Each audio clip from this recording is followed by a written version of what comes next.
నమస్తే, welcome to I dream social spotlight with కవిత.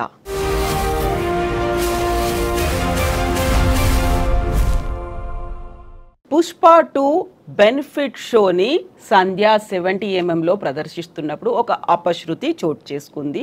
ఒక మహిళ చనిపోయింది. తన కొడుకు ఇప్పటికీ ఐసీయూలో హాస్పిటల్లో ఉన్నారు.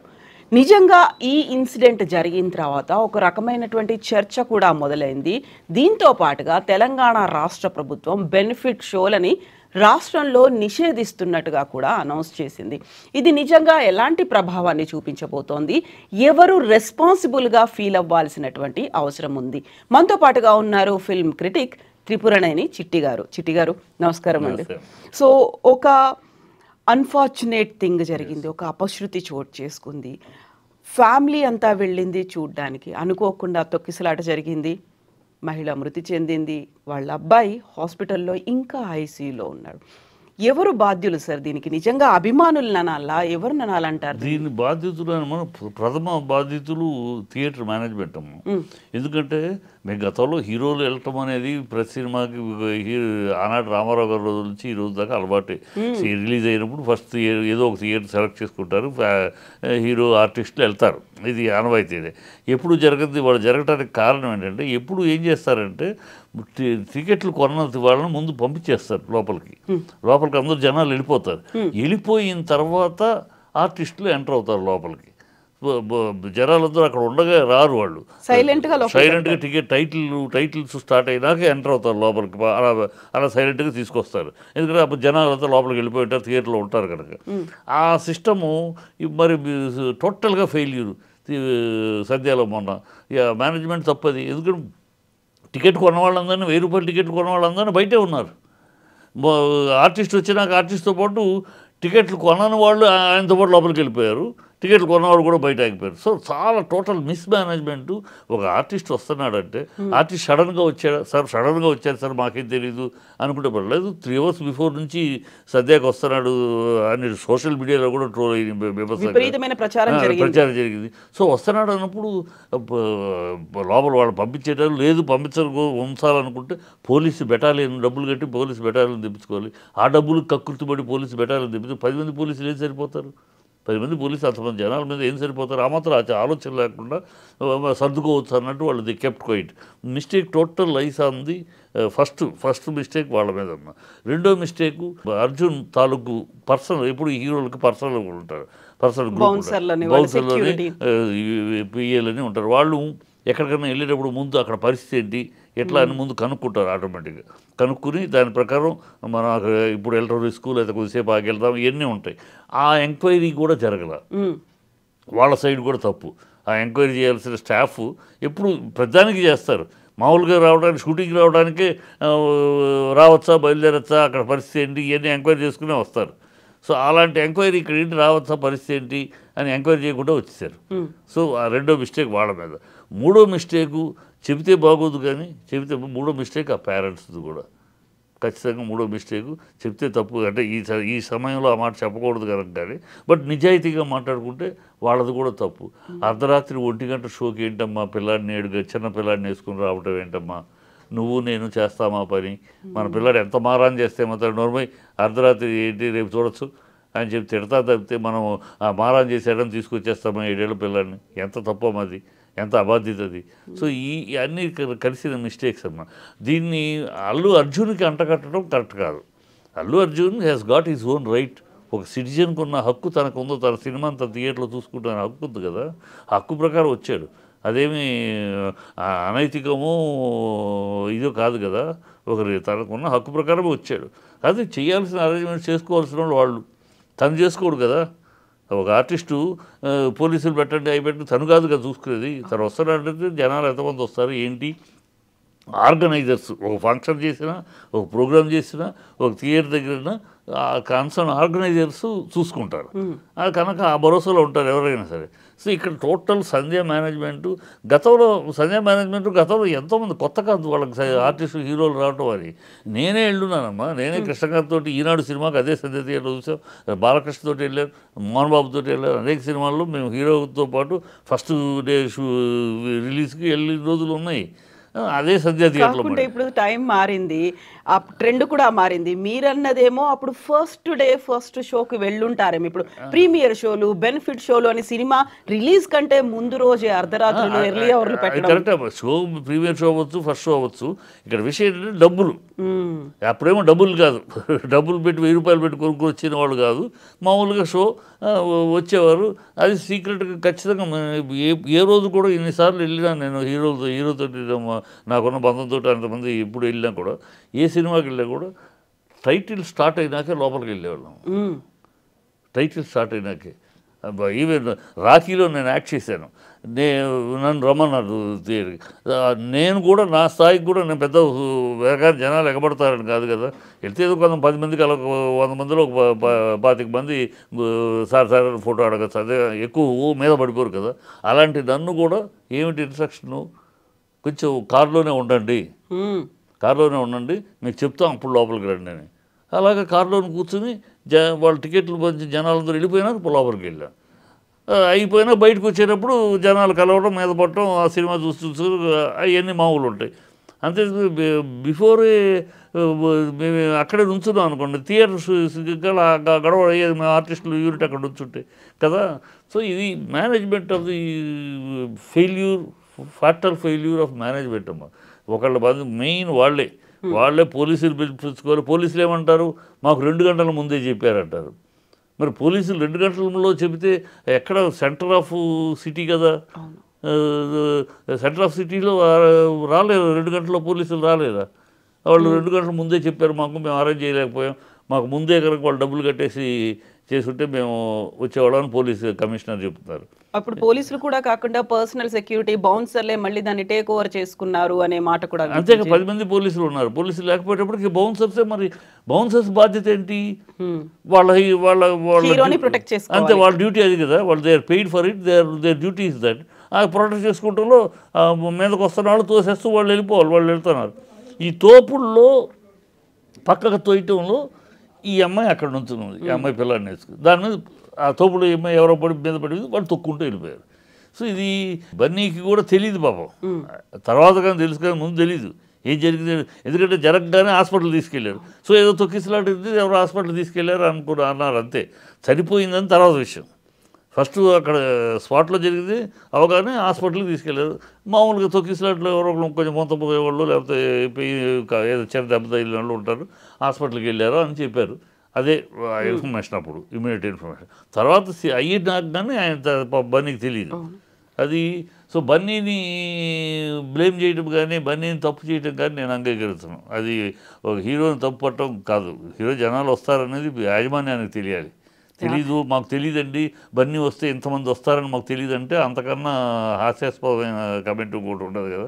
ఈ మధ్య కాలంలో విపరీతంగా ప్రీమియర్ షోలు, బెనిఫిట్ షోలు అనేవి పెరిగాయి. దానికోసం గవర్నమెంట్లను కన్సల్ట్ చేయడం, వాళ్ళు కూడా ఒక జీవో ఇవ్వడం, టికెట్ల రేట్ పెంచుకోవచ్చని ఒక స్పెషల్ షోస్ పెట్టడం, మనం ఇంతకుముందు వినట్టుగా పొద్దున 4 షోస్ అనేవి కూడా స్టార్ట్ అవ్వడం, ఇవన్నీ చూసిన తర్వాత ఈ ఇన్సిడెంట్ జరిగిన తర్వాత మేము బెనిఫిట్ షోలకి అనుమతి ఇవ్వము అంటూ తెలంగాణ రాష్ట్ర ప్రభుత్వం ఒక అనౌన్స్మెంట్ చేసింది. ఇప్పుడు అనటం కన్నా ఇప్పటికైనా బెటర్ లేట్ దాన్ ఎవర్ అని, ఇప్పటికైనా అందుకని తెలంగాణ మేము మొదటి నుంచి ఈ విషయానికి వ్యతిరేకంగా అనేక సార్లు కోర్టులో కేసులు వేసిన వాళ్ళు కూడా ఉన్నారమ్మా ఈ విషయం మీద. ఎందుకంటే బెనిఫిట్ షో అనేది ఒక దందా. ఇది అంటే బ్లాక్లో టికెట్ అమ్మితేనేమో పట్టుకుని జైలు వేస్తారా? అదే బ్లాక్లో అమ్ముకోండి మీరు టికెట్లు. ఇదేంటి బ్లాక్లో అమ్ముకోవటం కాకండి. 150 రూపాయలు, 1000 రూపాయలకి, 1200, 800 అమ్ముకోమని పర్మిషన్ ఇవ్వటంలో అంటే బ్లాక్లో అమ్ముకోవటాన్ని లీగలైజ్ చేస్తున్నారా? ఆ బ్లాక్లో 1000 రూపాయలకి అమ్ముకుంటే దాంట్లో ట్యాక్స్ గవర్నమెంట్కి వస్తుందా? లేదు. ఆ 150 రూపాయల టికెట్లో వచ్చే పర్సంటేజే వస్తుంది, ట్యాక్స్ ఎంత ఉందో అంతే వస్తుంది. కానీ ఈ మిగతా ఇది బ్లాక్లో అమ్మేసి దందా చేయటమే. ఇది వద్దు, ఇది కరెక్ట్ కాదు. ఇదే పుష్ప 1 రిలీజ్ అయింది. ఎప్పుడు రిలీజ్ అయింది? అప్పుడు ఈ బెనిఫిషియల్ లేవు, క్యాన్సిల్ చేశారు. అప్పుడు ఇవ్వలేదు బెనిఫిషియల్స్ గవర్నమెంట్. మామూలు రేట్లు పెన్షన్ ఇవ్వలేదు, మామూలు రేట్లు బ్రహ్మాండంగా ఆడింది కదా. అఖండ సినిమా, ఈ సినిమా పాండమిక్లో రిలీజ్ అయ్యి మామూలు రేట్లతోటి ఎలాంటి బెనిఫిషియల్ స్పెషల్ షోలు లేకుండా బ్రహ్మాండంగా 2 హిట్ పెద్ద మంచి కలెక్షన్ చేసుకున్నాయి కదా. అదే నేను ఇంతకుముందు కూడా వీళ్ళ రిక్వెస్ట్ కూడా మేము పెట్టింది అదే. మీరు మీ సినిమా పాత సినిమా ఇంతకుముందు పార్ట్ 1 బ్రహ్మాండంగా ఆడింది, ఏ రేట్లో ఆడింది? ఈ రేట్లో కాదు కదా, మామూలు రేట్లోనే బ్రహ్మాండం కలెక్ట్ చేసింది కదా, మీరు మామూలు రేట్లోనే ఆడించండి. సరే 1 వీక్కి 100 కోట్లు సినిమాకి 100 కోట్లు సినిమాకి మాత్రమే ఖర్చు పెట్టిన దానికి రేట్లు పెంచుకోవడానికి అవకాశం ఇస్తున్నామని గవర్నమెంట్. అది ఏమి రేట్లు పెంచుకుంటాం? థియేటర్లో ఫస్ట్ వీక్ 1 వీక్ వరకు 200 రూపాయల టికెట్ 250, 150 రూపాయల టికెట్ 200, అలా 50 రూపాయలు 70 రూపాయలు పెంచుకుంటానికి పర్మిషన్ మొదటి 1 వీక్ వరకు థియేటర్లోనే. స్పెషల్ షోలు వేసి 1000 రూపాయలు అవి క్యాన్సిల్, మళ్ళీ కొత్తగా మొదలెట్టారు. అది గత ప్రభుత్వం కూడా, వైసీపీ ప్రభుత్వం ఉన్నప్పుడు కూడా స్పెషల్ షోకి పర్మిషన్ ఇవ్వాలి, దాంతో ఇవ్వకపోతే తెలంగాణలో ఇవ్వాలి. ఇప్పుడు స్పెషల్ షోలకు ఇస్తున్నారు. ఇది ఇవ్వటం వల్ల ఏంటంటే బ్లాక్ మార్కెటింగ్ జరుగుతుంది. అంటే ఏమిటి? భయపడిన వాడే, ఒక సినిమాకి భయపడిన వాడే తన సినిమా ఎలా ఉంటుంది, ప్రజలు ఆదరిస్తారని నమ్మకము, కాన్ఫిడెన్సు, మంచి సినిమా తీసామన్నవాడు చేయడు ఈ పని. భయపడేవాడు 3 రోజుల తర్వాత మన సినిమా ఏమైపోతుందో, 4 రోజుల తర్వాత మన సినిమా పడుకుంటుందేమో, కనుక ఈ లోపలే పిండుకోవాలి, ఎంత పిండుకోవాలి అని ఆదుర్దా పడేవాడు. తన సినిమా గురించి తను భయపడే వాళ్ళే ఆ పనులు చేస్తారు. కాన్ఫిడెన్స్ ఉన్నవాళ్ళు చేయరు. అది దీనివల్ల ఏం జరిగిందని ఇండస్ట్రీ ఎంత నష్టపోయిందంటే, మన గతంలో ఈ బెనిఫిట్ షోల వల్ల బోగస్ హీరోయిజం, ఒక్కొక్కడు ప్రతి ఒక్కటి బెనిఫిట్ షోలు వేసేసుకుని 100 crore క్లబ్, 1000 ఇంత కలెక్ట్ అయిందని చెప్పి ఒక బోగస్ స్టామినా, వీళ్ళ స్టామినా ఇంత అన్నట్టు బోగస్ స్టామినా ఎస్టాబ్లిష్ చేసుకుని ప్రతి ఒక్కడు కోట్లు అడిగాడు. ఇవాళ అడగమనండి, ఇవాళ ఎందుకు అడగడం? మీ ఒరిజినల్ స్టామినా ఏంటో మామూలు రేట్లో రిలీజ్ అయితే తెలిసిపోతుంది, బెనిఫిట్ షోలు లేకపోయినప్పటికి. ఇవాళ ఎందుకు అడగలేకపోతారు? మళ్ళీ అది అందాక అవకాశం ఇస్తున్నారు బెనిఫిట్ షోలు పెట్టడం వల్ల. బెనిఫిట్ షోలు పెట్టడం వల్ల ఏంటి? ఫస్ట్ 5 రోజులు ఇంత కలెక్షన్ చూపించేస్తారు. ఈ డబ్బులన్నీ లెక్క పెట్టి ఇన్ని కోట్లు కలెక్ట్ చేసింది, అబ్బో ఈ స్టార్కి, ఈ హీరోకి ఎంత స్టామినా ఉందన్నమాట మనం అనుకుని ఎవడో పోతాడు. వాడికి 10 కోట్లు 15 కోట్లు, వాడి వర్త్ 2 కోట్లకు కూడా ఉండదు, వాడి సినిమా 20 కోట్లకు కూడా అమ్మదు, కానీ వాడికి 10 కోట్లు రెమ్యునరేషన్ ఇస్తారు. అలాగే దరిద్రం అయిపోయింది ఇండస్ట్రీ. ఆ బోగస్ స్టామినా, బోగస్ స్టార్డమ్ చూపించుకుని మోసపోయిన వాళ్ళు ఉన్నారు. ఇవాళ అది స్ట్రీమ్ లైన్ అవుతుంది. ఈ బెనిఫిట్ షోలు, ఈ గొడవలు లేకపోవడంతో ఎవడు స్ట్రెంగ్త్ ఏంటో సినిమాలో తెలిసిపోతుంది. ఎవడు స్ట్రెంగ్త్, ఎవడు ఒరిజినల్ స్టామినా ఏంటి, ఒక్కొక్కళ్ళ హీరోని బట్టి తెలిసిపోతుంది. సో దాన్ని బట్టి బిజినెస్ జరుగుతుంది, దాన్ని బట్టి కాస్ట్ ఆఫ్ ప్రొడక్షన్ ఉంటుంది. ఇప్పుడు దాన్ని మళ్ళీ బ్రేక్ చేసేలాగా ఈ బెనిఫిట్ షోలు అలౌ చేశారు. ఏమైనా whatever it may be జరిగిపోయింది. ఇప్పుడు at least better late than ever. ఇప్పుడైనా government no more benefit shows, no more special shows అని చెప్పి అంటాం, మంచి పని. ఎందుకంటే ఇవాళ ఇదైంది, రేపు రామ్ చరణ్ ఉంది, బాలయ్యది ఉంది, మళ్ళీ అప్పుడు మళ్ళీ ఇదంతా విపరీతం అయిపోద్ది కదమ్మా. అది లేదని బ్యాన్ చేయటం చాలా మంచి పని చేశారు. ఇప్పుడు టికెట్ల రేట్లు పెంచకూడదు, వద్దు, మీరు వీటిని ఆపేసేయండి అంటూ కొంతమంది కోర్టు దాకా కూడా వెళ్ళారు. హైకోర్టుకు వెళ్ళిన వాళ్ళు ఉన్నారు. కాకుంటే దాన్ని కొంచెం వాయిదా వేసింది కోర్టు అనేది, అది ఇంకా స్టిల్ పెండింగ్లో ఉంది. సో రేట్లు పెంచుకోవడం ఒకవైపు అయితే, బెనిఫిట్ షోస్ అనేది పెట్టుకోవడం, ఇవన్నీ నిజంగా మంచి జరుగుతుందంటారా? లేకుంటే ఇప్పుడు నిర్మాతలు చేసేటువంటి ఒక వాదన ఉంది, హై బడ్జెట్ మూవీస్ మేము తీస్తున్నాం కాబట్టి, సో దానికోసమని మా బడ్జెట్ కావచ్చు, మా చిత్రీకరణ కావచ్చు, మా క్వాలిటీ లాజిక్ నేను అడుగుతాను. మా హై బడ్జెట్ తీశాను కనుక నాకు రేట్లు పెంచుకుంటానికి అవకాశం ఇవ్వమని అంటున్నారు కదా. నేను లో బడ్జెట్లో తీశాను, నాకు తగ్గిస్తారా? తగ్గించండి. నేను లో బడ్జెట్లో తీస్తాను, చక్కగా మంచి బడ్జెట్లో మంచి సినిమా తీస్తాను, నేను నా సినిమాకి ఇవ్వండి, తగ్గించి ఇవ్వండి. ఇస్తారా? ఇవ్వగలరా? అది ఏమి లాజిక్ అని. మేము ఖర్చు ఎవరికో, నేను ఏమైనా ఖర్చు పెట్టమని ప్రేక్షకులు కోరారా? నేను ఖర్చు పెట్టు, తగలబెట్టు నువ్వు కోరారా? నువ్వు తీసావు, నీ టేస్ట్కి తీసావు, నీ యొక్క స్టోరీ డిమాండ్ని బట్టి తీసావు, లేకపోతే నీ హీరో డిమాండ్ని బట్టి తీసావు, నువ్వు తీసేసి ప్రజల మీద పడతారంటే ఎట్టా? బూస్టప్ ఆఫ్ ఫాల్స్ స్టామినా అని ఎక్సెప్ట్ చేసి సినిమా అనేదమ్మా ఎవ్వరికీ ప్రయోజనం లేదు. ఈ డబ్బు ఎక్స్ట్రా పెంచడం వల్ల ఎవ్వరికీ ప్రయోజనం లేదు. వీళ్ళు రేట్లకు వెళ్ళే డబ్బు, దాంట్లో ట్యాక్స్ కానీ గవర్నమెంట్కి వెళ్ళదు. ఓన్లీ ఈ ప్రొడ్యూసర్స్. అంటే నేను ఎవడు ఖర్చు పెట్టమన్నాడు? నేను ఖర్చు పెట్టమన్నానా? నువ్వు ఖర్చు పెట్టావు అని చెప్పి నువ్వు అడిగితే, నేను తక్కువ పెట్టాను నన్ను తగ్గించమని అడిగితే కుదురుతుంది? అది ఏమన్నా లాజిక్ ఏనది? కాదు కదా. నేను నువ్వు ఖర్చు పెట్టినప్పుడు నువ్వు రిలీజ్ చేసుకో. నెంబర్ ఆఫ్ థియేటర్ చేసుకుంటున్నావు, దానికోసమే నెంబర్ ఆఫ్ థియేటర్ నువ్వు ఒక కలెక్షన్ రావాలని చెప్పి 1000 థియేటర్లు చేసుకుంటున్నావు, 800 థియేటర్లు చేసుకో. నీ సినిమా బాగుంటే దమ్ముంటే ఆడద్ది, దమ్మున్న సినిమాలు ఆడలేదా, మామూలు రేట్లో ఆడలేదు. అందుకని పుష్ప సాక్ష్యాలు. పుష్ప ఏంటి, పుష్ప 1 ఏంటి, అఖండ ఏంటి, ఇవన్నీ సాక్ష్యాలు. మామూలు రేట్లోనే బ్రహ్మాండమైన కలెక్షన్ చేసేది. ఒక్కొక్కటి 5 సార్లు చూశారు జనాలు. ఒక్కొక్క ప్రేక్షకుడు 5 సార్లు 6 సార్లు చూశారు. సో అలా అలా సినిమా అంటే చూస్తారు, మీ కలెక్షన్ మీకు వస్తుంది. అందుకని మేము వస్తుందో రాదో, మేము డబ్బు ఖర్చు పెట్టాం కానీ మంచి సినిమా తీసామో లేదో మాకే గ్యారంటీ లేదు. మా సినిమాని ఆడియన్స్ నెత్తిన పెట్టుకుంటారో బొంద పెడతారో మాకు తెలియదు. కనుక మేము ముందు పిండేసుకుంటాం మీ దగ్గర అంటే ఎట్లది? Is it a logic? Is it a sensible argument?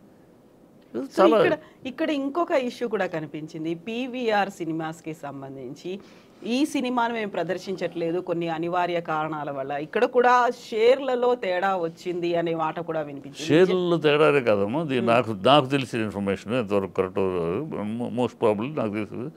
వీళ్ళు ఏం చేస్తున్నారంటే ఎగ్జిబిటర్స్ వచ్చి అందరు ఎగ్జిబిటర్స్ ప్రతి ఎగ్జిబిటర్ అడ్వాన్స్లు అడుగుతున్నారు, ముందు డబ్బులు ఇవ్వడని. మామూలుగా ఎగ్జిబిటర్స్ డిస్ట్రిబ్యూటర్స్కి అడ్వాన్స్ ఇస్తారు. ఆ డిస్ట్రిబ్యూటర్స్ వచ్చి మన దగ్గర కొంటారు. ఇప్పుడు వీళ్ళు కొన్ని స్ట్రైట్గా వీళ్ళే రిలీజ్ చేయడంతో వీళ్ళు ఏం చేస్తున్నారు, మాకు డబ్బులు ఇవ్వండి, అడ్వాన్సులు ఇవ్వండి అంటున్నారు. అడ్వాన్స్ హై లెవెల్లో అడుగుతున్నారు. సో అడ్వాన్స్ అంత హై లెవెల్లో ఇచ్చి సినిమాలు తెచ్చుకునే పరిస్థితి ఐమాక్స్కి కానీ పీవీఆర్కి కానీ ఉండదు. వాళ్ళ థియేటర్కి జనాలు వస్తారు. వచ్చి సినిమా చూడాలని థియేటర్లు, వాళ్ళ జనాలు సింగిల్ థియేటర్ల కన్నా వీటికి వెళ్తున్నారు. కనుక వాళ్ళు మీకు అంతంత ఎక్స్ట్రాలు ఇచ్చి అంత ఎగబడి కొనుక్కోవాల్సిన కర్మ మాకు లేదన్నట్టు. అందులో ప్రసాద్ రమేష్ గారు చాలా జెంట్మెన్, చాలా స్టాండర్డ్ మనిషి. ఇలాగంతా ఇలాంటి బేరాలకు ఆయన వంగడు, క్యారేజ్ అట్ సారీ అని వేస్తాడు. అట్లాగూ వీళ్ళు అడ్వాన్స్ విపరీతంగా అడగటము, ఆ అడ్వాన్స్ ఇచ్చిన వాళ్ళకి థియేటర్లు ఇవ్వటము, దాంతో వాళ్ళు ఏమన్నారు మామూలు రొటీన్ పర్సన్ వాళ్ళు ఎత్తా అంటే రిలీజ్ అయినాక ఇమీడియట్గా జెన్యున్గా ఉంటుంది. ప్రసాద్ ల్యాబ్ అంతా, ప్రసాద్ ఐమాక్స్ అంతా జెన్యున్గా టక్కర అయిందా ఫట్ ఆ 1 వీక్లో క్లీన్ సెటిల్మెంట్, ఎప్పటికప్పుడు పెండింగ్లు ఉండవు. కనుక వాళ్ళు మాది క్లీన్గా వైట్ పేపర్ లాగా ఉంటుంది. కనుక మీరు వేసుకోండి, తీసుకోండి అంతే తప్పితే మీకు ముందు ఇచ్చి తీసుకోవాల్సిన కర్మ మాకు లేదు అంటారు. సో ఇప్పుడు బెనిఫిట్ షోస్ మాత్రం రద్దు చేశారు తప్ప ఫర్దర్గా రిలీజ్ అయ్యేటువంటి ఇలాంటి భారీ బడ్జెట్ సినిమాలకి టికెట్ల రేటు పెంపుదల ఉండదు అలాంటి స్టేట్మెంట్ అయితే ఏం రాలేదు కదా. అంటే ఉన్న జీవో ఉంది కదమ్మా, జీవోని రివోక్ చేయాలి మళ్ళీ. ఇప్పుడు ఆంధ్రప్రదేశ్ జీవో ఉంది, ఇక్కడ జీవో ఉంది. ఇదే కాదు మిగతా రాబోయే సినిమాలకు కూడా అదే, రాబోయే సినిమాలకి ఓల్డ్ జీవో ఒకటి ఉంది. ఆ జీవో ప్రకారం ఏంటంటే 100 కోట్లు సినిమాకి మాత్రమే ఖర్చు పెట్టిన సినిమా, నువ్వు 300 కోట్లు అవ్వచ్చు, బడ్జెట్లో ఎంత బడ్జెట్ అని నువ్వు చెప్పచ్చు, కానీ 100 కోట్లు సినిమాకే ఖర్చు పెట్టామనే డీటెయిల్స్, అంటే కెమెరామెన్, హీరో, హీరోయిన్ రెమ్యునరేషన్ లేకుండా సినిమాకే ఖర్చు పెట్టినది అయితే మీరు అది ప్రూవ్ చేస్తే మా దగ్గర మీరు రేట్లు పెంచుకోవడానికి అవకాశం ఇస్తాం. 1 వీక్ 10 డేస్, 1 వీక్ 2 వీక్స్ లేదా 10 డేస్కు రేట్లు పెంచుకోవడానికి. ఇది ఇలా కాదు, అడ్డదిడ్డంగా కాదు. థియేటర్ దగ్గర 200ది ఒక 100 రూపాయలు పెంచుకుంటారు, 150ది ఒక 50 రూపాయలు పెంచుకుంటారు. అలా సింగిల్ థియేటర్లో 70 రూపాయల టికెట్ 100 రూపాయలు ఉంటుంది. ఇలా పెంచుకోవడానికి అవకాశం ఇస్తారు అంతే. అది ఒప్పుకున్నారు గవర్నమెంట్, ఆ జీవో ఉంది. ఇప్పుడు అది కూడా క్యాన్సిల్ చేయాలంటే మళ్ళీ కొత్త జీవో రావాలనుకోండి. ఇప్పుడు దానివల్ల నష్టం లేదమ్మా. సరే ఏదో మేము ఖర్చు పెట్టామంటున్నారు, ఓకే, ఒక వారం రోజు ఒక 30 రూపాయలు 50 రూపాయలు పెంచుకుంటే చూసేవాళ్ళు. ఇప్పుడు 250ని 300, 200 టికెట్ని 300 అన్నారు కొమ్మ, కొనుక్కు ఏదో 100 రూపాయలు ఓకే, క్రేజ్ ఉన్న సినిమాని ముందు చూడాలి. 1000 రూపాయలు అంటే కదా సమస్య, 1000 రూపాయలు 800 అంటే కదా దోచుకుంటాం అనేది. ఇది అంటే సరే, ఇది కూడా మేము అబ్జెక్ట్ చేసాం. అసలు ఎందుకు పెంచాలి, పెంచితే చిన్న సినిమాలకు తగ్గిస్తారా అని అప్పటి నుంచి మా లాజిక్ అదే. నేను చిన్న సినిమా తీశాను, నేను గెలుపుని సినిమా తీశాను, లడ్డు బాబు సినిమా తీశాను, నా లడ్డు బాబుకి తగ్గిస్తారా మీరు? 200 రూపాయల టికెట్ నాకు 150 రూపాయలకి చేయండి, నాకు ఇంకా ఆడియన్స్ ఎక్కువ వస్తారు కదా. అది మీకు మాత్రం చెయ్యి వాళ్ళకి చేస్తామంటే ఎట్లా అది? సో అవన్నీ ఉన్నాయి, కాంట్రడిక్షన్స్ ఉన్నాయి. బట్ ఏదో జరుగుతుంది అంతవరకు. మరి దందా కాకుండా బ్లాక్ మార్కెటింగ్ చేయకుండా జరుగుతుంది, దాంతవరకు ఓకే. అది కూడా మేము అబ్జెక్ట్ చేస్తున్నాం, కోర్టులో ఉంది. అది కూడా రేపు కోర్టులో కేసు వచ్చేదాకా 17 విచారణ ఉంది. ఆయన కోర్టులో జడ్జి చాలా దీని గురించి, ఈ దందాని గురించి నాకు చాలా తెలుసు, మీకు 17వ తారీఖు సవినయంగా అన్నీ నేను చేస్తా అన్నాడు. ఆయన అంటలోనే ఆయన దాని మీద చాలా అవగాహన ఉన్నాడు ఆయన. ఇది ఏంటి, ఏం జరుగుతుంది ఇక్కడ, బెనిఫిట్ షోలు, ఈ షోలు అని చెప్పి రేట్లు పెంచడం, దీనివల్ల ఏమి దందా జరుగుతుంది, ఎవరికి ప్రయోజనం జరుగుతుంది, ఎవరు దీంట్లో బెనిఫిషియర్స్ ఎవరు, ప్రేక్షకులు బెనిఫిషియర్స్ కాదు, గవర్నమెంట్ బెనిఫిషియరీ కాదు, ఎవరు బెనిఫిషియరీ వీళ్ళు, ఈ డబ్బంతా ఎవరికి ఎవరికి పోతుంది, ఎవరికి పోతుంది, చెందుతోంది? ఇవన్నీ మాట్లాడతాను అన్నాడు ఆయన. ఇవన్నీ వివరంగా 17వ తారీఖు అన్ని I will look in to all this affairs అన్నాడు. అంటే ఆయన చాలా విషయం ఫుల్ నాలెడ్జ్లో ఉన్నాడు. సో వస్తుంది, వచ్చినాక మనకే ఉండాలి. నేను అనేది ఎవడో కోర్టు ఆర్డర్ చేసి ఎవడో చేయడం, మనకి సెల్ఫ్ డిసిప్లైన్ కావాలి నా కోరిక. ఇండస్ట్రీలో మనం ఇలా దోచుకుని ఎందుకు బతకాలి? కష్టపడి సినిమా తీస్తున్నాం, బ్రహ్మాండంగా తీస్తాం, కానీ ఆడియన్స్కి మెచ్చేలా సినిమా తీయాలి మనం. లేదండి ఎక్కడ గ్యారంటీ చెప్పలేము అని అందుకని నేను మోసం చేస్తానంటే ఎట్లా అమ్మా? అదే మరి దొంగతనం చేసేవాడు, హత్య చేసేవాడు అదే కదా రీజను. దొంగతనం చేసేవాడు ఏం చెప్తాడు? ఎక్కడైనా నాకు పని దొరకట్లేదు, పనిస్తే ఎవడు పని ఇవ్వట్లేదు, పనిస్తే డబ్బులు ఇవ్వట్లేదు, మరి దొంగతనం ఏం చేయను అంటాడు వాడు. అదే లాజిక్కే కదా ఇది. నేరం నాది కాదు ఆకలిది. నేరం నాది కాదు ఆకలిది అన్నట్టు ఇది అసహ్యం లాజిక్ ఇది.